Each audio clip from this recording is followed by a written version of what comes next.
அனைவருக்கும் வணக்கம். கும்பராசினருக்கு நிகழ்ந்து கொண்டிருக்கும் மே மாதம் 22/5/2024 முதல் இவை செய்தால் கும்பராசியினருக்கு இவை நடந்தே தீரும். அப்படி என்ன மாதிரியான நன்மைகள் எல்லாம் ஏற்பட இருக்கு, கிரக நிலைகளின் ரீதியாக அமையிருக்கும் சாதகங்கள் என்ன, பாதகங்கள் என்ன, மேலும் என்ன மாதிரியான முன்னேற்றங்கள் எல்லாம் உங்களுடைய வாழ்வில் ஏற்பட இருக்குது, குறிப்பா இக்காலகட்டங்கள்ல கிரகங்களுடைய சஞ்சார நிலைகள் என்ன என்று பார்க்கும் போது உங்களுடைய ராசியில் ஜென்மத்தில் சனி பகவானும், 2ஆம் இடத்தில் ராகுவும், அஷ்டமஸ்தானத்தில் கேதுவும், 4ஆம் இடத்தில் குரு, சூரியன், சுக்கிரன் ஆகிய 3 கிரகங்கள் இணைந்து சஞ்சரிக்கிறாங்க. 2ஆம் இடத்தில் ராகுவுடன் செவ்வாய் இணைந்து சஞ்சரிக்கிறாரு. புதன் பகவானை பொறுத்த வரைக்கும் உங்களுடைய ராசிக்கு 3ஆம் இடத்தில் சஞ்சரிக்கிறாருங்க. இந்த கிரகங்களுடைய சஞ்சார நிலைகளின் காரணமாக கும்பராசினருக்கு மேலும் என்ன மாதிரியான முன்னேற்றங்கள் எல்லாம் ஏற்பட இருக்கு என்பது குறித்தான முழுமையான பதிவு தான் இந்த வீடியோல நம்ம விரிவா பார்க்க போகிறோம். வைகாசி விசாகம் 27 நட்சத்திரங்களில் விசாக நட்சத்திரம் சிறப்புடையது.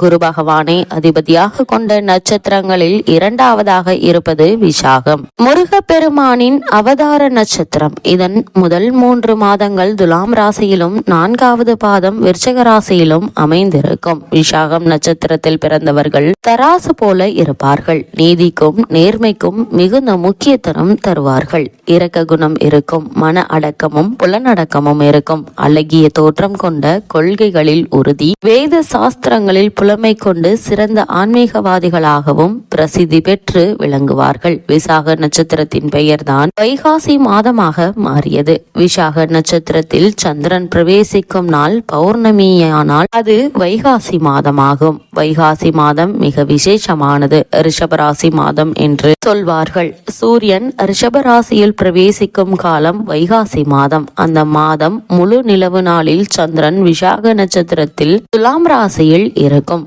பொதுவாக ஒவ்வொரு நட்சத்திரமும் ஒவ்வொரு தெய்வத்திற்கு விசேஷம். திருவோண நட்சத்திரமும் திருமாலுக்கும், திருவாதிரை நட்சத்திரம் சிவனுக்கும் உரியது. இந்த நட்சத்திரத்தை வைத்து பெருமாளின் பெயரை திருவோணத்தான் என்றும் சிவனின் பழைய பெயரை திரு ஆதிரையான் என்றும் சொல்லும் வழக்கம் உண்டு. முருகனுக்கு கார்த்திகை நட்சத்திரம் சிறப்பானது என்பதால் கார்த்திகையான் என்கின்ற பெயரும், வைகாசி நட்சத்திரம் உரியது என்பதால் விசாகன் என்றும் அழைப்பது வழக்கம். பி என்றால் பறவை, அதாவது மயில். சாகன் என்றால் பயணம் என்று பொருள். மயில் மீது பயணம் செய்யக்கூடியவர் என்று பொருள்படும். விசாகர் எழுதிய 18 புராணங்களில் ஸ்காந்தம் எனும் கந்த புராணமே மிக பெரியது. 1,00,000 ஸ்லோகங்களை கொண்டது. மற்ற எல்லா புராணங்களும் சேர்ந்தே 3,00,000 ஸ்லோகங்கள் தான். ஆனால் முருகனின் பெருமையை இந்த புராணம் விளக்குகிறது. பரமேஸ்வரன் இமவான் மகளாகிய உமையை மணக்கிறார். பிரம்மனிடம் பெரும் வரம் வாங்கிய சூரபத்ரனால் துன்புறுத்தப்பட்ட தேவர்கள் சிவனிடம் முறையிடுகின்றனர். அவரும் தேவர் துயர் தீர்க்க ஒரு குமாரனை தருவதாக வாக்களிக்கிறார். 5 திருமுகங்களோடு அதோ முகம் கொள்கிறார். 6 திருமுகங்களிலும் உள்ள 6 நெற்றி கண்களிலும் 6 பொறிகள் கிளம்புகின்றன. அந்த பொறிகளை வாயுவும் அக்னியும் ஏந்தி வந்து சரவண பொய்கையில் சேர்த்து விடுகின்றனர். அப்பொய்கையில் பூத்த 6 தாமரை மலர்களில் இந்த பொறிகள் 6 குழந்தைகளாக மாறுகின்றன. இந்த 6 குழந்தைகளையும் கார்த்திகை பெண்கள் 6 பாலூட்டி வளர்க்கின்றனர். இந்த கார்த்திகனை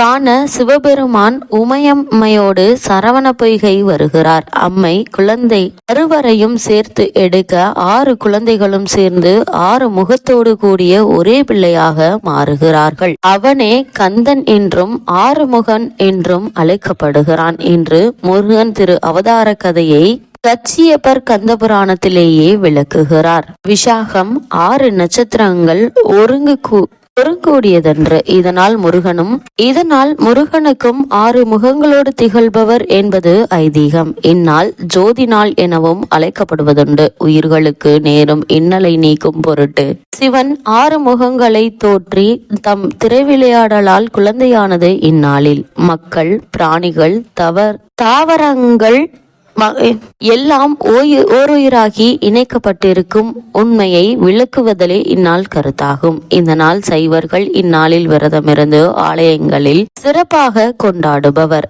புத்த பெருமான் பிறந்ததும் ஞானம் பெற்றதும் இந்த வைகாசி விசாகத்திலேயே ஆகும். இந்நாளிலேயே வைணவத்தில் ஆழ்வாரும் ஆச்சாரியாருமான நம்மாழ்வார் பிறந்தார். திருநகரி, திருக்கண்ணபுரம், காஞ்சிபுரம் முதலிய திருத்தலங்களில் வைகாசி பிரம்மோற்சவம் மிக வெவ்வேறு சிறப்பாக நடைபெறும். இந்நாளில் ஆறுமுகனை வழிபடுவதற்கான காரணம் என்ன என்று பார்க்கும்போது, கந்தனை ஆறுமுகனாக வழிபடுவதற்கான காரணத்தை திருமுருகாற்றுப்படையில் நக்கீரர் விளக்குகிறார். உலகை பிரகாசிக்க செய்ய ஒரு முகம், பக்தர்களுக்கு அருள ஒரு முகம், வேள்விகளை காக்க ஒரு முகம், உபதேசம் புரிய ஒரு முகம், தீயோரை அழிக்க ஒரு முகம், பிரபஞ்ச நன்மைக்காக வள்ளியுடன் சேர்ந்திருக்க முகம். அதனால் தான் சரவணபவ எனும் 6 எழுத்து மந்திரத்தால் வேலனை வலம் வந்தது துதிக்கிறோம் என்கிறார் நக்கீரர்.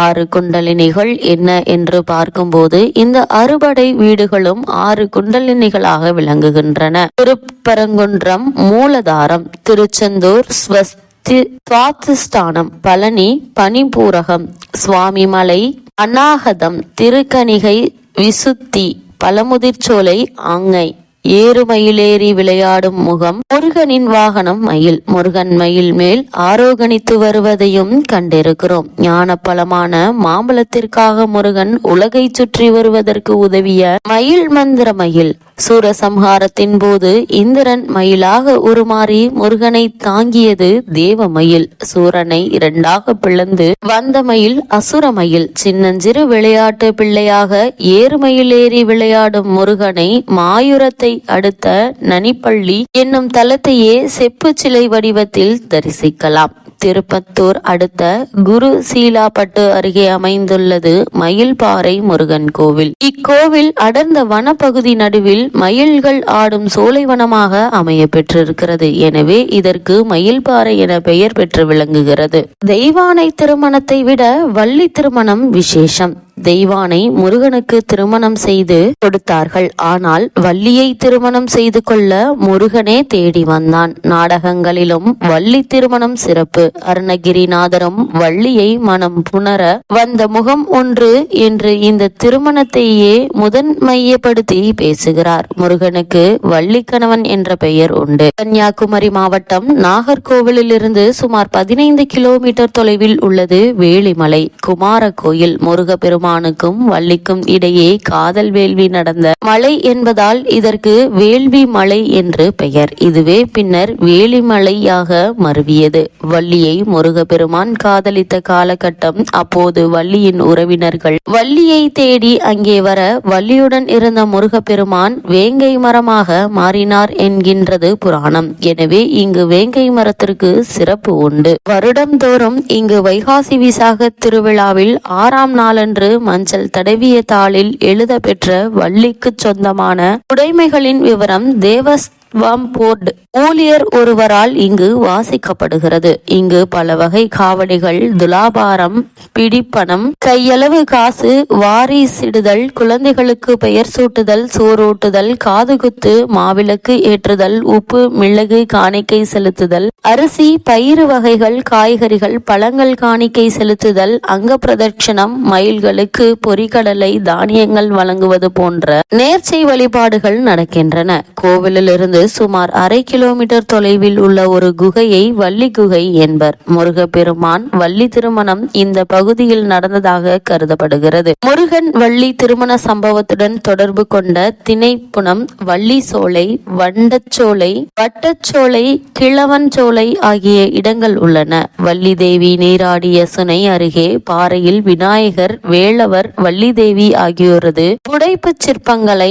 நம்மால் காண முடியும். கோவில்பட்டி அருகே உள்ளது கழுகுமலை. இங்கு கோவிலில் உள்ள முருகன் 6 கரங்களுடன் மயில் வாகனத்தில் அமர்ந்து அருள் பாலிக்கிறார். இங்கு முருகனின் இடப்பக்கத்தில் மயில் உள்ளது. ஆலயத்தில் உள்ள 100 தூண்களிலும் ராமர் மற்றும் ஆஞ்சநேயரின் உருவங்கள் காட்சியளிக்கின்றன. விராலிமலை மூலவர் சண்முகர் மயில் மீது அமர்ந்து கிழக்கு நோக்கி தரிசனம் தருகிறார்.